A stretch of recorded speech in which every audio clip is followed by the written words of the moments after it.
Hi there and welcome to Bustthenet. Yes, this is a show I like to call Gamechanger. A chance for me to jump into one of your saves and, give it a nice go. Now, this is a very interesting little save because I don't know what I'm doing here. You're on a 100 game winning streak. Doing pretty well. And you've got several tactics. You're using my Firefox, good, using my liquid system as well. But dilemma for you, you do well at home. Comes to the Champions League. You played a match against Manchester United and were undone by 2 set pieces. Now, I'm not really sure whether you used the Firefox system in its entirety or whether you tweaked it. From this one, it looks like it was the original Firefox, right? But here you got Marik as a Mazala and a wingback on attack.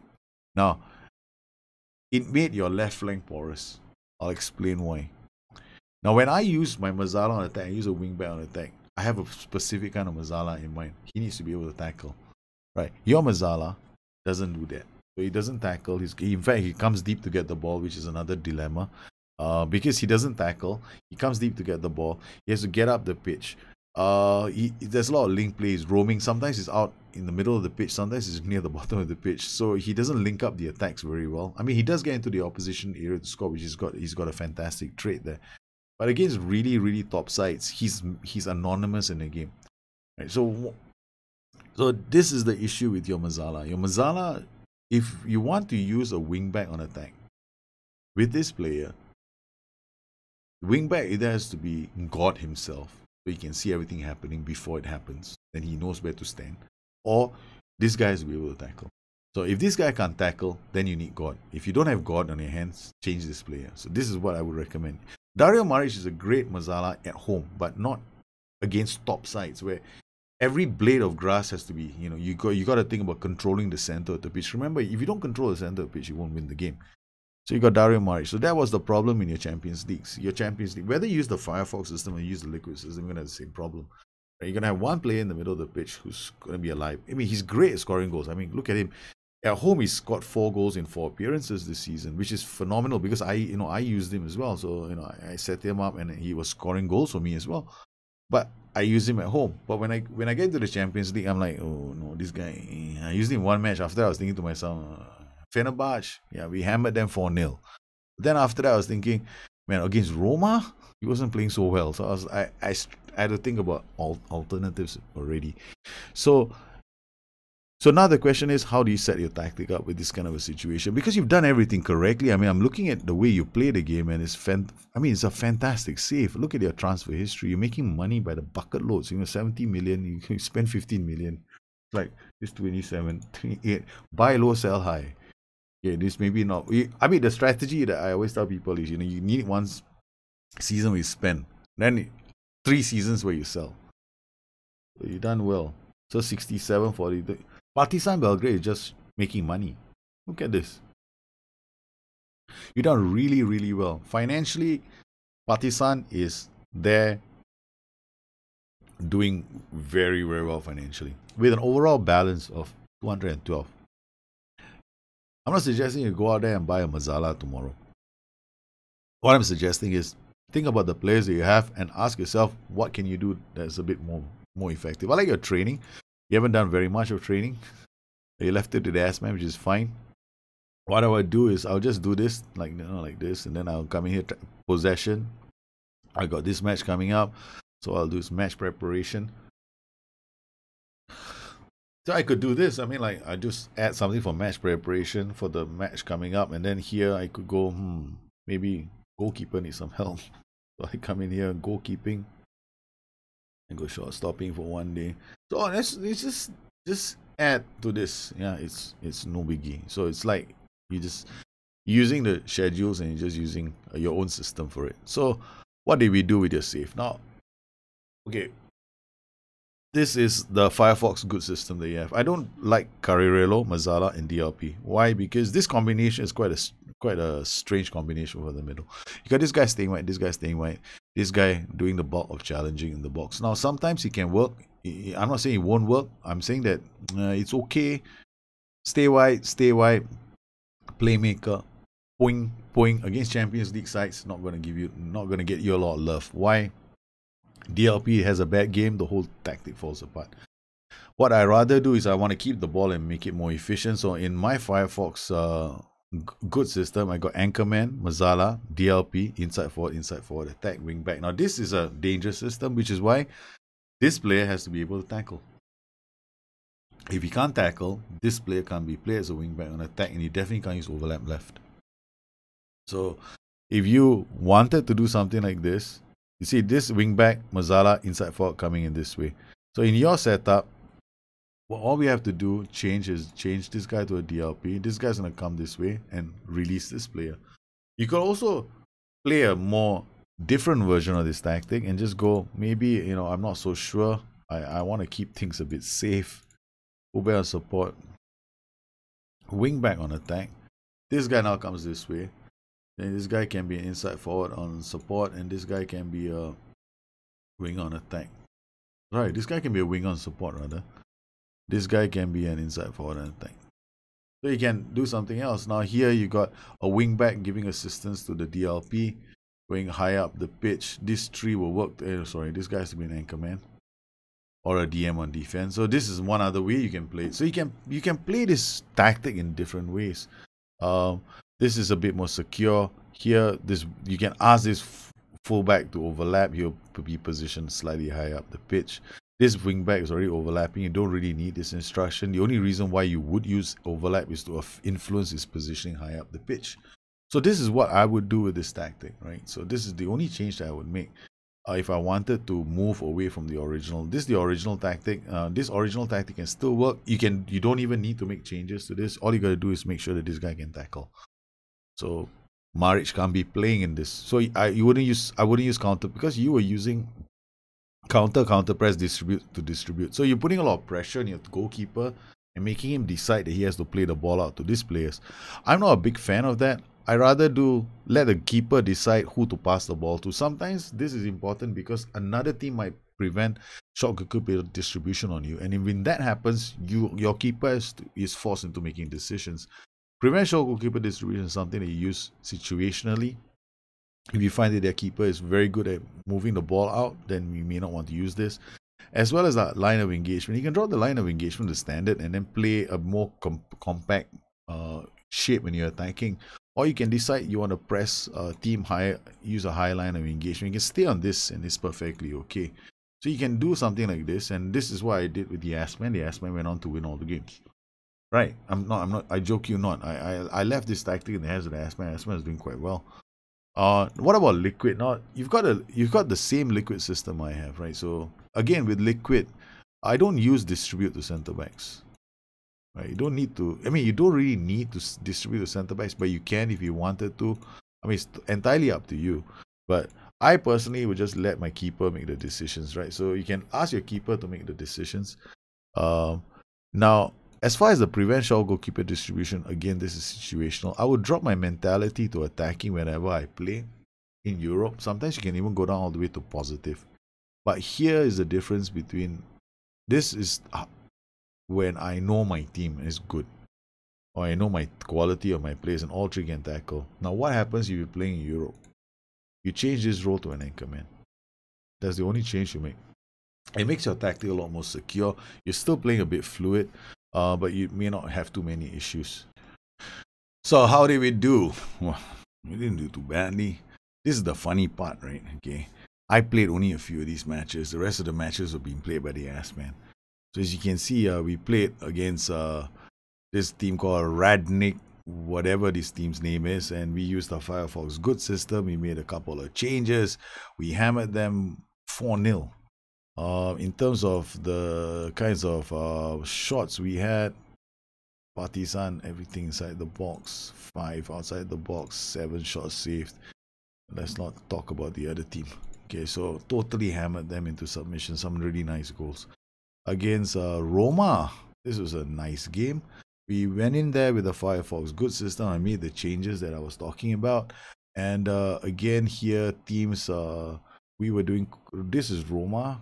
This was Partizan. Partizan had one very good chance inside the box. This is how the ball moved into the box from this position, right? So it wasn't a bad show. I kind of liked how we played in this game.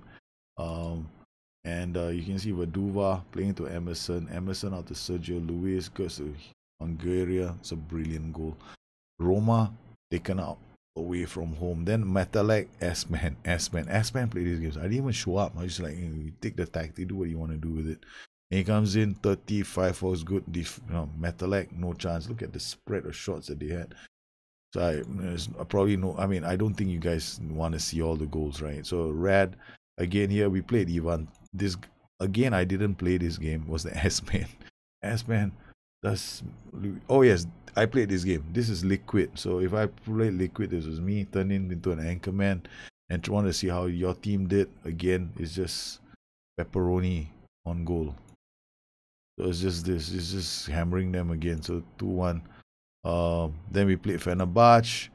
Against Fenerbahce, I was using Liquid against Fenerbahce and Maric. Here we used him as we used the anchorman. We used this as guy as an anchorman, and then Maric scored 30. I think he did pretty well. He scored Radonic, Vaduva, and then we get inside the box, and Maric scores from outside the box. In fact, he scored 2 goals inside this game. The second goal was much nicer.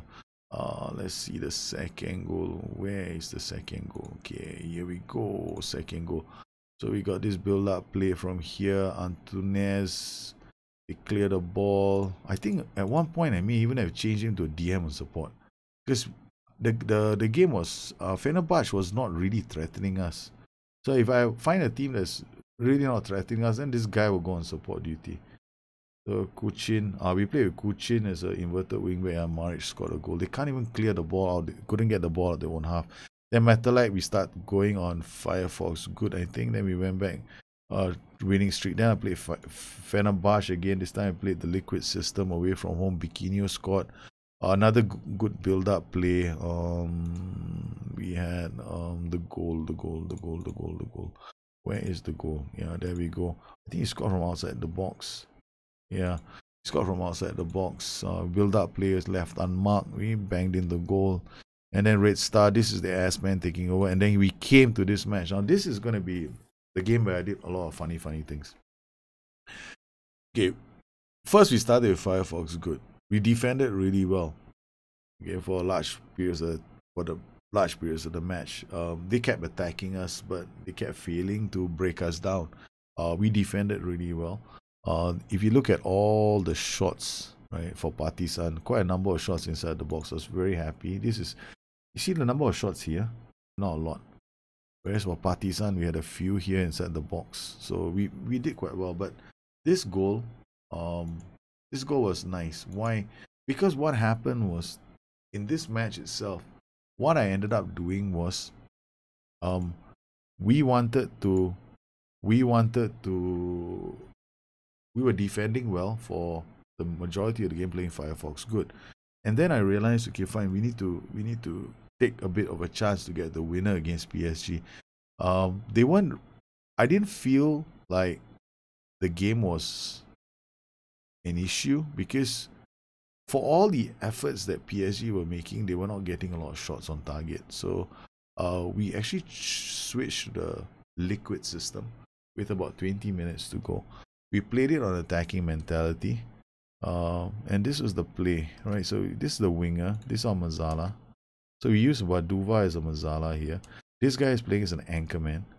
So the play goes up. Jimenez, Markovic, Vaduva, back to Bokarec, and then Radonic is through. And he puts one in the box. Keeper doesn't handle it, and we scored. So it became how I feel is, you can make your Firefox solid, you can make your Liquid solid as well. Firefox, I actually changed the rules. So we had a starting default tactic, and then I ended up with the version I was talking to you about, where I suggested that we end up changing it to something like this. So we changed Firefox towards the end to make it a bit more resilient. We removed the overlap right because it was a bit too risky, and then we started playing with something that is more like this, where we kept a very solid defensive shape, and then we switched to this version of the tactic, and we ended up winning the game. I think that there's very little for me to add to this save. except for the fact that perhaps your missing ingredient is who do you play in that position. So we've got all these midfielders. The midfielders all bring something different. Ivan Toth is very appealing to me. Only problem with him, against really good sides, he doesn't have the composure to hold on to the ball. So under pressure, he's going to lose the ball, make the wrong pass. So he's got to build up his composure before he becomes a player who can play in that position, because he tries to play his way out of trouble and sometimes he just gets into trouble. And the Mazzala has got dribble more on him, right? So you need somebody who can dribble and bring the ball forward. So we got Waduva. Waduva's dribbling isn't that fantastic, but he's at least okay. He dictates tempo. He likes to switch the ball to the other flank. He played okay in that position. He's not fantastic, but we can depend on him on keeping the ball in the opponent's half. So he's not going to lose the ball. He may not take players on and dribble very well. So we have the runs at defense shout. So maybe we want to uncheck dribble more on him. That's the only thing. This is a missing ingredient in the whole situation. Here we have another player who could play as the Mazzala. Okay, he's got some composure, but he's not very different from Toth. He might lose the ball. Plus, he can't dribble. So it's a dilemma that you have at the moment. So who do you play in that position? You got Safet Zaimovic, right? So he can dribble. He's got no flair. He's probably not gonna score goals for you as coming in as a Mazzala. So he's better off just staying back and becoming a kind of a player at the back. Dario Maric, without a shadow of a doubt, should be the Mazzala in most of your games, because he can bring the ball into the box. He won't lose the ball all the time. He's got good composure. He has the eye for goal as well. He gets into the opposition area. That's the trait that I most value from Mazzala. Again, if we can score goals, he becomes very, very dangerous. So he's scored a lot of goals already. He's scored 4 goals in 4 appearances. He's been playing really well. On paper, I would say that this guy is a way better Mazzala. But if I wanted to use him, I probably have to use an anchorman-based system. You can't use a DMS system. You can't use a support, and you got to be very careful with the wingback on the left. Whichever flank he's on, maybe that wingback, this guy in this position is an inverted wingback on defense. That's okay. So if this guy gets further forward, you probably don't want to use him. So overlap left is fine. He will overlap when there's an opportunity when a suitable opportunity presents itself. But in most cases, he's just going to stick around here. So that's okay. So we found that out in your team. This player is not too adventurous, so it's okay. So yeah, they did well. But if you want to use Maric in this position, you just have to be a bit careful. So you're going to have to turn this into an anchorman-based system. And because Maric doesn't tackle, doesn't have bravery, so tackling harder is an instruction that you want to make sure you remove from that Mazzala's position. In the long run, who would I train to be a Mazzala? I would train Toth to be a Mazzala in the long run. So it'll take a while for Toth to get there. So he's probably going to have to work on things like positioning. Sorry, he's got to work on things like finishing rather. So if he's training and training with a Mazzala and then asking him to work on finishing, he's got work to do with composure as well. So there's quite a few things he has to do. He's got no flair. So, I mean, basically, this guy, in order for him to become a really good Mazzala, he needs to improve 3 attributes, which is like a low starting point. So there's going to be a lot of work for him to do. It's probably easier for him to become a playmaker, but his flair could develop over time. We can hope. So you could train him, play Maric and keep training him as a Mazzala and hope that he improves over time. Then he might become the Mazzala that you want. But I think in your team, he's the best option going forward to be trained as a Mazzala. But composure for now, 10, he's still young. Play him in games, bring him through the tiers. Renato Gaucho is a very good inside forward for the right side of the pitch, because Emerson doesn't cut inside. Emerson goes straight, for the flag. So this guy, he cuts inside, gets into opposition area. So you got somebody who's doing the cutting inside that I like. He drags 4 players away and then creates assists. Emerson also do that on occasion, but here Emerson, he doesn't have any traits, so he's going to be more as a winger on support, looking for players. Because you're playing a narrow system, he's probably going to look inside for the pass. On this flank, Radonic. Radonic is not a bad player. I think I hope I pronounced his name correctly. I like to use him as a first choice because he cuts inside from the left wing. The only issue you have with most of your players in the final third is the final third players are the ones that create all the goals and create all the assists. So here you got to look at improving their balance. You got to look at improving their agility. You got to look at improving their composure, their passing, their decisions, their finishing. So your overall training at the moment is not bad. That's fine. Just add a few more for your set pieces for chance creation, attacking shadow play. This will help your team out. Tactical will help your team out. Even possession will help your team out. So you can add those 4 training sessions into your weekly training sessions. So you can add 1 per slot. Because I think there's 3 slots that are free if you leave it to your S-Man. So you can do that as well. Overall, though, there's very little for me to say about the save. The save is a fantastic save. You've done really, really well. And I'm very impressed with how you've been playing. And how you brought this team through to become a Champions League contender. Partizan Belgrade are certainly going places. Well, I hope you enjoyed today's show. If you have any questions, please look me up on Twitter at Bustthenet or addicted2fm.com, my website. Once again, I want to thank all my patrons for their continued support of this channel, make these kind of shows possible for the rest of the community. You guys take care. Have a good one. I'll see you again soon. Bye-bye.